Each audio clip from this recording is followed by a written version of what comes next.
the outburst had ceased as suddenly as it had begun.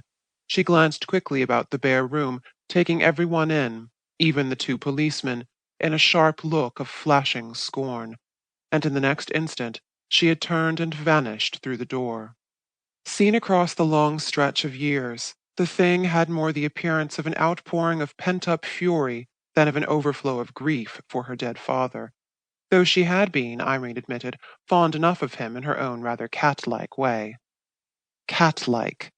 Certainly that was the word which best described Claire Kendry, if any single word could describe her. Sometimes she was hard and apparently without feeling at all. Sometimes she was affectionate and rashly impulsive. And there was about her an amazing soft malice, hidden well away until provoked. Then she was capable of scratching, and very effectively too. Or, driven to anger, she would fight with a ferocity and impetuousness that disregarded or forgot any danger, superior strength, numbers, or other unfavorable circumstances. How savagely she had clawed those boys the day they had hooted her parent and sung a derisive rhyme of their own composing which pointed out certain eccentricities in his careening gait. And how deliberately she had— Irene brought her thoughts back to the present, to the letter from Claire Kendry that she still held unopened in her hand. With a little feeling of apprehension, she very slowly cut the envelope, drew out the folded sheets, spread them, and began to read. It was, she saw at once, what she had expected since learning from the postmark that Claire was in the city, an extravagantly phrased wish to see her again. Well, she needn't and wouldn't, Irene told herself, accede to that. Nor would she assist Claire to realize her foolish desire to return for a moment to that life which long ago, and of her own choice, she had left behind her.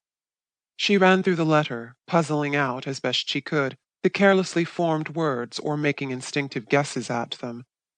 For I am lonely, so lonely. Cannot help longing to be with you again, as I have never longed for anything before, and I have wanted many things in my life.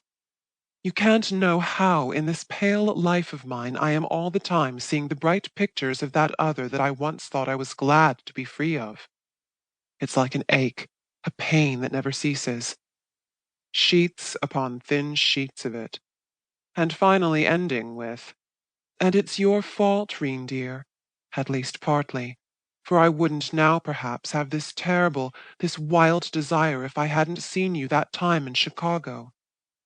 Brilliant red patches flamed in Irene Redfield's warm olive cheeks. That time in Chicago. The words stood out from among the many paragraphs of other words, bringing with them a clear, sharp remembrance, in which even now, after 2 years, humiliation, resentment, and rage were mingled. End of Chapter 1. Passing by Nella Larsen. Part 1. Chapter 2. This is what Irene Redfield remembered. Chicago, August. A brilliant day, hot, with a brutal, staring sun pouring down rays that were like molten rain. A day on which the very outlines of the buildings shuddered as if in protest at the heat. Quivering lines sprang up from baked pavements and wriggled along the shining car tracks. The automobiles parked at the curbs were a dancing blaze, and the glass of the shop windows threw out a blinding radiance. Sharp particles of dust rose from the burning sidewalks, stinging the seared or dripping skins of wilting pedestrians. What small breeze there was seemed like the breath of a flame fanned by slow bellows. It was on that day of all others that Irene set out to shop for the things which she had promised to take home from Chicago to her 2 small sons, Brian Jr. and Theodore. Characteristically, she had put it off until only a few crowded days remained of her long visit, and only this sweltering one was free of engagements till the evening.